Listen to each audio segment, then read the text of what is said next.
Do I want to survive with the trauma of having ate someone, or do I want to just die? Yeah, I'd rather die. We're gonna be making a super simple cocktail today. It's the Poinsettia Cocktail, and it's just gonna have triple sec, champagne. What is it? Is this champagne or Prosecco? Prosecco, and some cranberry juice. Poinsettia is actually called Flores de Nochebuena, or Flowers of the Holy Night in Spanish. In one take, I definitely said in Mexican. I'm too embarrassed to show it to you though. And it is just seen as the symbol of Christmas in Mexico. We are not even Mexican. So I'm just gonna, you put it as much as your heart feels, right? So then your heart maybe feels like, what would you call that? I would call it intuition. Intuition. I love that. She got the little sticks to make the little garnishes. And then you're gonna add just some, so pretty, some cranberry juice. Courtesy of Ocean Spray. Ooh. Oh, looks delicious. Oops, amazing. Incredible. And look at that. You have the cutest little cocktail. You ready? Our single brain cell came together to make that one sound effect. The little I was putting it in because I was like, what the fuck? So they are so dang cute. I feel like there's nothing that you can do to make this cuter. I don't know. I know, they're so simple and just like classic. And look, cheers. That took us what, 3 seconds? Delicious. Yeah, still good. Still great. It's the orange. Mm-hmm. You can always taste the orange. It's a very strong, the triple sec.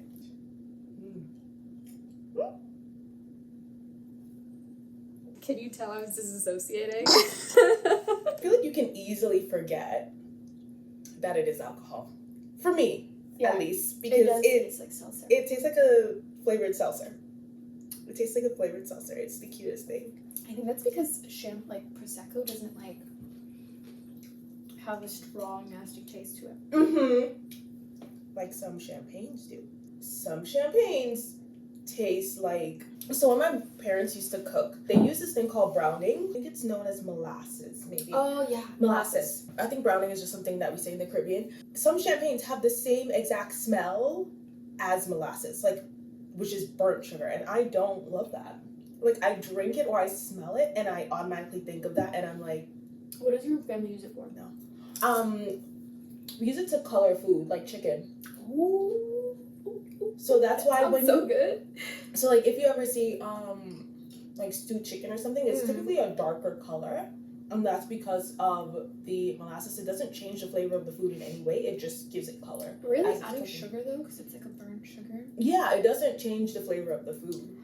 It's because you're already cooking it with so much seasonings inside of it, so it's really just for color.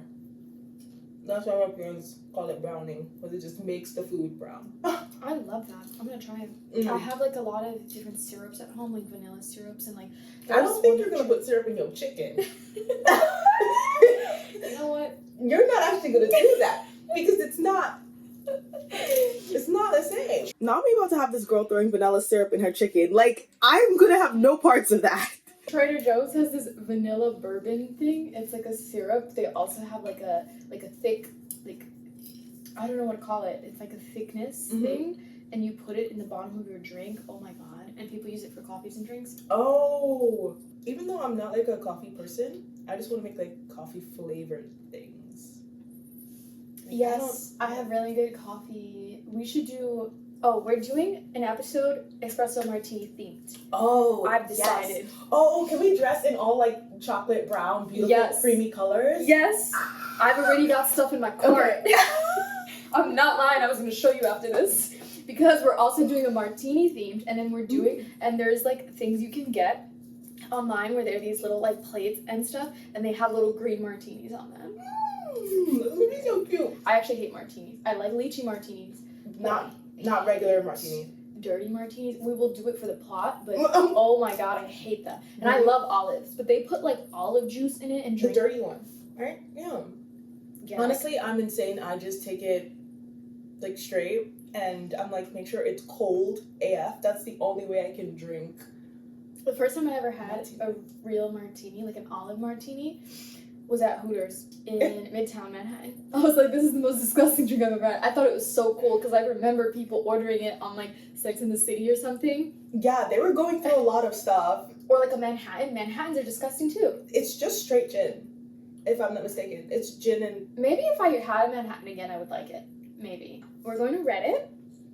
And we're going to take a look at some stories. I have no reactions to these. Light work, no reaction. There's one thing I love. It's wedding drama. I love wedding drama. Oh my god. It's always the juiciest because all weddings have different like standards. There's so many parties too involved. Yes, and then there's a lot of standards. Like there are a lot of things that like sometimes my friends have come to me for wedding stuff. I'm derailing this right now, but sometimes my friends will come to me for wedding stuff and they'll. Why did you tell me I was so weird? Oh my god, I'm sorry. It's okay. Refill. Run it back. Sometimes my friends will come to me with like wedding drama, and I'm like, literally no one is wrong in this scenario. Unfortunately, that happens a lot with wedding stuff. Oh. Like one of my friends was like, the mom of her fiance like wanted someone invited, and she didn't want anyone more invited, but it was like clearly like both of them were in the right. Like it's hard. It's hard. Anyway, I love wedding drama. I go on wedding TikTok sometimes. Am I the asshole? Wait, I am paranoid. Let me check and see if it's still I was recording. thinking the same fucking thing. I was literally thinking the same thing. I was like, let me go check. So spoiler alert, we kind of already recorded this episode, but then my phone ran out of space. Why am I paying Apple like $19.99 a month for a terabyte of space and I still ain't got no space? It's a scam.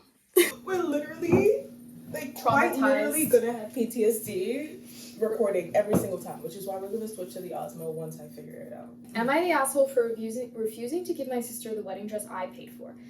I, 29 female, got married last year and spent $5,000 on my dream wedding dress. It was a custom piece and I paid for it entirely with my own savings. My sister, 26 female, is getting married soon and asked if she could borrow my dress to save money. I was hesitant because I'm emotionally attached to it, but she promised she'd take care of it. Last week... Wait. No. You can't have my wedding dress that I paid for. Even if you wanted to save money, I don't. If you want to save money, get your dress from Shein. We could thrift. Use my dress? Oh. I think it's a no from me, personally. And from her. We're already like, hell no, I don't care. Because I feel like a dress is like, it's so personal to someone. Yes, exactly. And people like, well, no, if you have a unique, beautiful altered dress, people were like, wow, beautiful dress. But then your sister next year, there's going to be a lot of the same people at the wedding. Right. So last week, I found out through a mutual friend that my sister actually plans to alter the dress to fit her style, including changing the neckline and adding sleeves. No! Oh, it's okay. Sorry, go ahead. No, it's okay. Okay. No. You pause me when you need to. I'm like, go ahead. I confronted her. She admitted it and saying I was being selfish because it's just a dress and she can't afford something new. I told her flat out she can't borrow it anymore. Now my family's blowing up my phone, calling me petty and saying I'm ruining her big day over a piece of fabric. I don't think I'm wrong for wanting to keep my dress as it is, but everyone's making me feel guilty. Okay. First of all, if the family thinks it's just a dress, let them buy the sister a dress. Buy her a dress. If you think it's just fabric, if you think it's just a dress, then why don't you go ahead and let her buy her own? You know what just broke my heart? I was combing through the comments. What? You're the asshole for making this story up. It's fake. Because it says, this is fake. 3 days ago, OP was a 24-year-old male with a 28-year-old sister. 2 days ago, OP was a 30-year-old male, and now OP means original poster. Right. And now an hour ago has popped up as a 29-year-old female.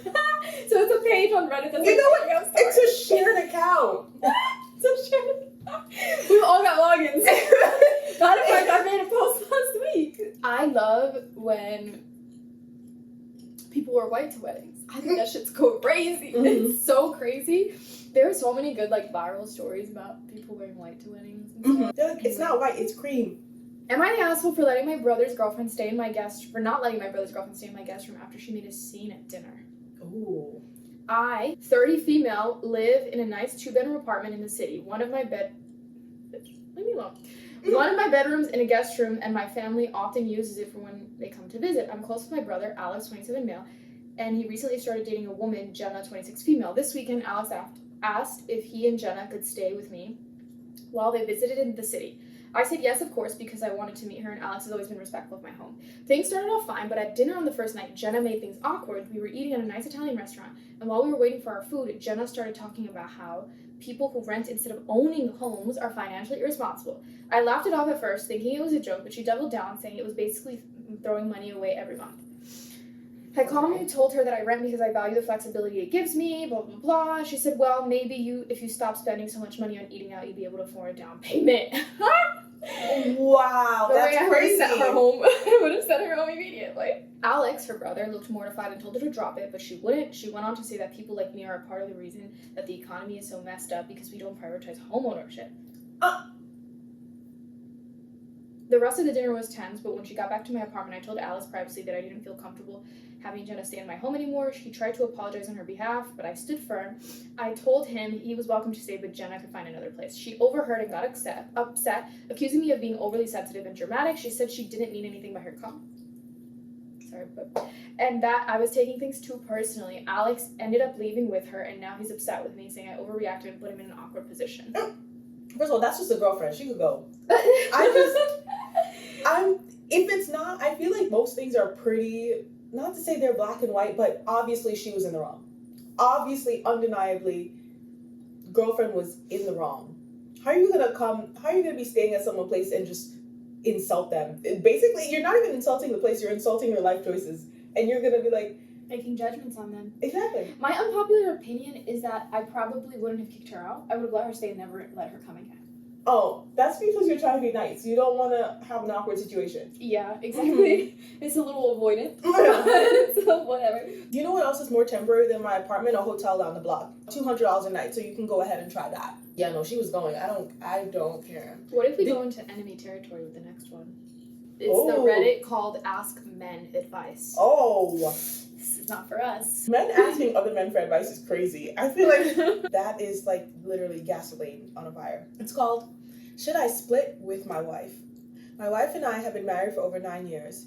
We have basically been in a sexless marriage the whole time, meaning having sex less than 10 times a year. God, okay. 6 months ago, I told her I was considering divorce, and she told me that we had been celibate for nearly 2 years because of the complications that she had after birth of our 2-year-old child. After she told me about the pain she was experiencing, we got her set up with physical therapy. She attended several times and was given instructions on what to do to get back on track. She hasn't done any of these workouts or exercises. We don't make love anymore. So I feel as though I am not in love with her anymore. If it wasn't for our child, I would leave. Should I stay with her for our child? And should I read the edit? Yes. And I kind of want to see some of the comments. Okay, the edit says, thanks everyone for the feedback. My wife and I are working through this and getting counseling. I've gotten some great ideas, some less than helpful remarks, but I'll focus on the positive suggestions. So, yeah. Like, that's not bad. Like, he seems, like, nice. He seems like he's, like, willing to... Clearly, there's only one problem, and, like, that's it. This is... The comments are probably The comments are very interesting. You told her you were unhappy. She explained why and sought help. She ignored the help. You are still unhappy. Why stay miserable? Life is too short to spend it unhappy, someone says. I think there's so much layers to this, because if you only love your wife because you can get sex from her, I don't think that's love, at least. Or the love that I believe love should be. Because if the fact that you can't get it on is pretty much your ending point, and you've been with this woman for X amount of years, Yeah, I think it's hard with, like, marriages and stuff, because it's, like, there's so much complexities to it. There's probably a lot of things happening. I feel like the fact that, yes, they understood what the problem is, and then she found out how to go about fixing it but didn't want to. And also, childbirth trauma is a whole other thing that I have never experienced, but I know it's insane. It's insane. Agreed, what she said. ×2 upvote. I, like, actually had to collect points on Reddit so I could ask my own thing. It's like, they don't let you ask. Oh, yeah, you have need karma. Credit. Yeah. Yeah. Karma, yeah. I got my karma. I put up my birth chart because I wanted a free reading. That's why I did it. How did it go? It was Did good. you get the free reading? It was good. Yeah, I got some answers that I needed. Nice. Wait, okay, I remember you used to give your tea leaves to someone. Do you still do that? Or have you No, I reached out to didn't. them? Okay. There is a man who, he's this Greek guy that went to FIT. I didn't know that. I thought he lived in Greece. But he did I swear coffee everyone went to FIT. Like, everyone went to FIT. I'm like, well, what is going on? Do you want another one or no? Are you doing it though? Yeah. Okay, then I'm doing it. But he used to do coffee cup readings, and the reason that I did his is because I knew a friend and he predicted every single thing. Like, he predicted so much crazy stuff. So he did mine. Like, I sent him a photo of my coffee cup, and I knew, you know how I knew he was legit? Is because when I sent him the photo the first time, he made me redo it. And I don't drink Turkish coffee because it's so strong, and he just kept making me re-drink it until I got a perfect photo, because he was like, I don't like the way the coffee dripped in that one. The first time I had Turkish coffee, I was up for 24 hours. Never again. So he made me redo it and redo it like 6 times, and he gave me a really good reading. That was a few years ago, and then since then I tried to do it again, and he said he's retired, but he's making a book of all of his like readings and stuff. But I do have a tarot reader. That's different. My tarot girl lives in Paris. She's incredible. What? I didn't know You should go to her. You would love her. You see the thing with me and tarot reading? I'm scared to know the future. Like, People always say that. They're like, I don't want to know. I don't I'm wanna like, know. I want to prepare. like, no, I don't want to be prepared. Like, tell me all the good things that's gonna happen, and I'm just gonna go off of that only. I will say, even when she's ever told me something that wasn't good, it's very rare she'll tell me something bad. I've always felt really good after. Like, she's always made me feel really, really good after. Like, she'll be like, this and this seems like this is gonna happen, but it's going to be okay in the end. Like, this is going to end up okay. Like, you're gonna be fine. So it's almost always been like a very positive experience. I love talking to her. Okay. She's amazing. Last time I saw her was October 1st. Okay. I love you, girl. Follow her on Instagram. She follows me back. Oh, that's so sweet. I know, she's really sweet. Oh my gosh. Okay. So you see, I have this somewhat irrational fear. Growing up, reading supernatural books and paranormal stuff and all that time, every fucking time they go to some type of reader or something like that, they always get told some detrimental thing and their life changes. Maybe that's what you need. Their life changes insanely after that. Car crash, home explodes, travel to a different dimension. It's like when the people get that stone. Do you know what I'm talking about? On TikTok? Oh, nope.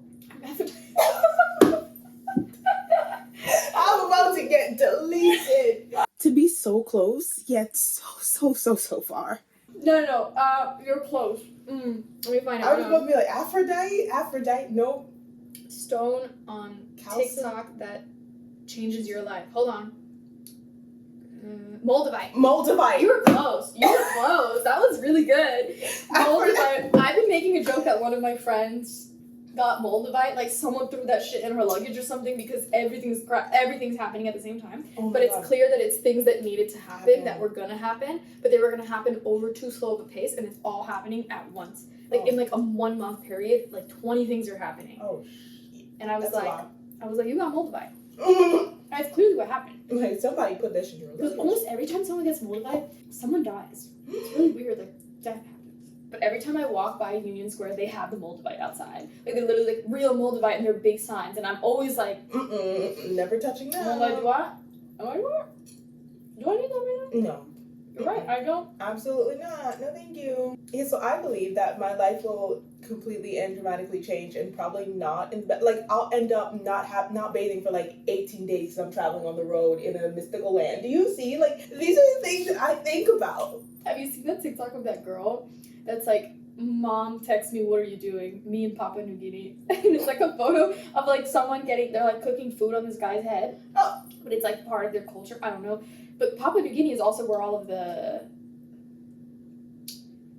human eaters are. Right? Oh, What are they called? cannibalism. Cannibals. Yeah. So she's literally living with them right now. It's crazy. Like, she's like, I need to follow up on her, because everyone in the comments was like following up in 2 days to see if you're alive or not. Oh my God. But speaking of cannibalism, there's a movie. I don't know if you've seen this movie. It's like something of the mountains. And it's about a real plane crash that happened from Uruguay. They were going from Uruguay over the mountains to was it Argentina? Not Argentina. I'm forgetting what the country is on the west side of South America.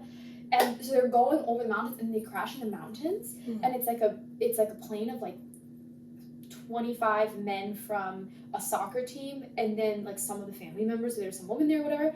Essentially, they live like 6 weeks out there, and they do that by eating each other eventually. Like, but they only eat the people that have already passed. And watching it is crazy, and it also made me be like, I'm not gonna ski for a good month at least. I'm not going in the snow. It's a really good movie though, and it's all based on a true story. And they survived. Like 20 of them survived at the end because they ate like 5 people. Yeah, that's pretty bad. I feel like that fundamentally changes you. That's what I was telling my brother, because my brother was like, the whole time we were watching it together, he's like, yeah, like, hey, you gotta do what you gotta do, you know, like. And then eventually some of the guys would start giving the other guys permission. They're like, if I die, you can eat me. Wow. They're like, I taste how good a human thigh tastes. But also, I think that, like, the older I get, the less energy and, like, desire I have to survive an apocalyptic situation. Mm-hmm. Like, as the older I get, the more I'm like, do I want to survive with the trauma of having ate someone, or do I want to just die? Yeah, I'd rather die. Like, I'm not doing that. I don't want to go through that. Have you ever played The Last of Us, the video game? No, but I haven't seen the show either. Have you seen the show? I haven't seen the show. I've only played the video game. So they have these creatures called clickers, and it's just like, I'm telling you, if I ever heard that in the wild, bleach. They kind of sound like crickets. No, it is not crickets. I think I've heard this sound. Clickers are like from TikTok. What do they do in the show? They eat people. Oh, like they like flesh? Yeah.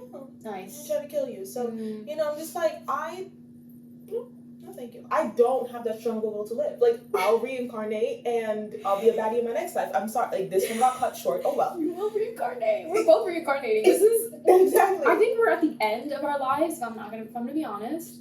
Like, this is not our first life. Like, sometimes you see someone, you're like, first life, like, little air in the tires. But some people have had multiple lives. You can tell by their wisdom. Mm-hmm. I think we're close to the end. Like, I think we're both in the last few lives. Like, I feel like I think I agree with. I think like, there are lessons to learn.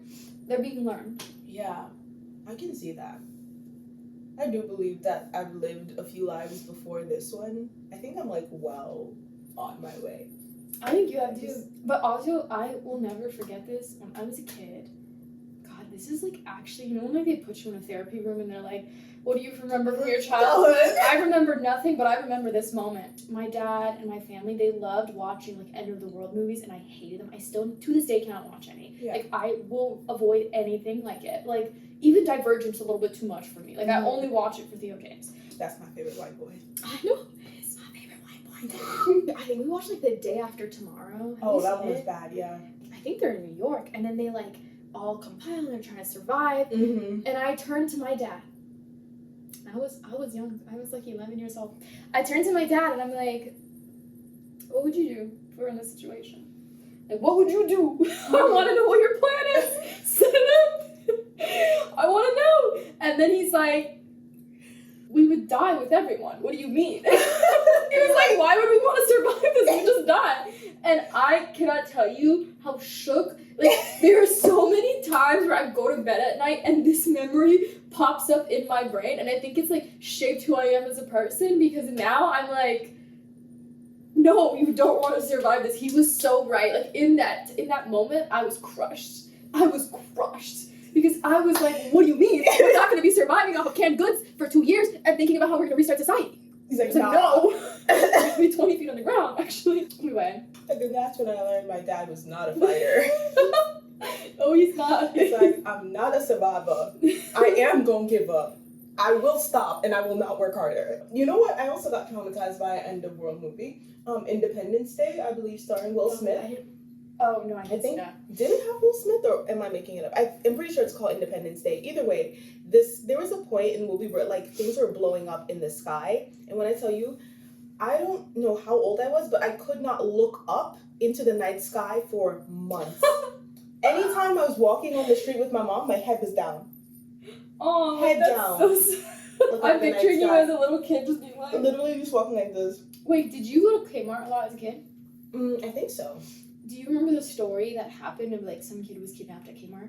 No. It happened, like, okay, we were big Kmart goers. There was a Kmart in Co-op City in the Bronx. Mm-hmm. We were there every fucking weekend. And then there was like a story, like a news story that came out that like some kid was like, they did that thing where they put the ammonia. Let me check and see if it's still recording. Oh! I'll keep telling the story. They put the pneumonia on the kid. They put the pneumonia and covered the kid and then kidnapped the child. And my mom, the way she manipulated the story whenever she needed to, Oh my god. she would add on things all the time. She would be like, because when we were going to Kmart, we loved to run to the toy section. She would literally be like, they caught him in the toy section. She'd be like, and you know what? His mom said, don't go. And he let go of her hand. And the kid, girl or boy, I don't even know at this point. Because it depended on if it was me or my brother acting out. Like, it was whichever of us were being tapped that day. It was a boy or a little girl. It'd be like they ran away from their mom. They let go of their mom's hand. And they went to the toy section. That's where it happened. And when I tell you, for like a full year after, as we were in a really like early preteen stage, for a full freaking year after, every time we went into Kmart, we would like literally not let go of her hand. Like I would not. I was on that. I was on that corner. I was not letting go. I was like this the whole time, and I was like, God. "Mom, you're so funny." They just gotta give you a little trauma. Just a little bit. Just a little sprinkle. I think it's impossible to not have a little bit of trauma. Yeah. Raising a child is already traumatic on its own. You're like, oh my god, I'm responsible for this thing. I know. I've been meaning to bring something up that I keep seeing on TikTok right now. Not Luigi related. That man is fine. I'm gonna be quiet because it's being recorded. I have no comments. I plead the fifth. Hands fly on the table, she said. I plead the fifth. I saw a video of Luigi being walked around New York, and then the comments were like, "Oh, he looks so good for his first time in New York." He looks like Mario. He could be a Mario, to be quite honest. I also feel like he doesn't look Italian. He looks Italian, but he looks more. I'm trying to think. I know what you're He looks saying. like he's got a little seasoning. There is something to him. Like, Moving on. There's this girl on TikTok that's doing. I had coffee today, I'm sorry. There's this girl on TikTok that's been doing like all of her bad dates, and like she's going through all of like these like really extremely terrible dates, and they're so entertaining. does she come back and tell, like, she goes on a date and then she comes back and tell you everything? No, you do? she is doing a series because she did 72 dates in 2024. 72. Wow. For those of you that don't know, there's 52 weeks in a year. That girl was working overtime. And she said, I'm telling you guys about the 10 worst dates, and they're so good. Like, Which one do you remember? That was the worst one. number 6, she went on a double date, and we should do that. I know think double dates would be so fun. But she went on a double date, and like in the middle of the date, they went to like a golfing thing, and then in the middle of the date, the guy was like, I do not like you. I want to leave. And he leaves. So it's just 3 of them, and it's so awkward. And she was like, I was literally crying. Like, I didn't even like him. I was just being nice. I guess depending on like the situation and how everything was going that night, I'm like, shout out to him for not staying in a situation where he was just like, I'll tell you why. She was making fun of his pop collar. Oh! He had a pop collar the whole time, and she said he kept repopping it. She said throughout the night he kept repopping the collar, and then when they were sat at the booth, she was like, why are you wearing that? It's not 2012. And he was like, I don't like you, and stormed out. Okay, I get it. She could have just said it once. He's like, I'm not staying in this situation. Understandable.